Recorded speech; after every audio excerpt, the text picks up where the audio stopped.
గొప్ప విజయం దయచేయడం మనం చూస్తాం.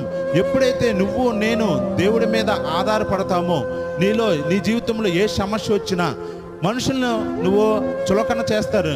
నీకు సమస్య ఏదైనా చెప్పుకుంటే వాళ్ళు చులకన చేస్తారు, లేకపోతే హేళన చేస్తారు, లేకపోతే కానీ నువ్వు నేను ఆ గొప్ప దేవుణ్ణి మనం కలిగి ఉన్నాం. దేవుని వల్లనే మనము శూర కార్యాలు చేయగలము. అంత గొప్ప దేవుని మనం కలిగి ఉన్నాం. కాబట్టి నువ్వు నేను ఎవరి మీద ఆధారపడాలంటే ఈ యొక్క ఉదయకాల సమయమున యెహోషాపాతు ఎన్నో మంది రాజులు ఉన్నారు కానీ ఆధారపడతలేదు, కానీ ఇక్కడ నువ్వే మా దిక్కు అని అంటున్నారు. అలాగే ఇంకోటి ఎగ్జాంపుల్ మనం చూసుకున్నట్లు 2వ రాజుల గ్రంథము 19వ అధ్యాయంలో కూడా అక్కడ హిజ్కియా అనే ఒక భక్తుడు ఉంటారు. హిజ్కియా కూడా అక్కడ అష్షూరు రాజులు అతని మీద దండెత్తి వచ్చినప్పుడు కూడా హిజ్కియా కూడా అతను ప్రార్థన చేస్తారు. చూడండి అక్కడ హిజ్కియా 2వ రాజుల గ్రంథం 19వ అధ్యాయంలో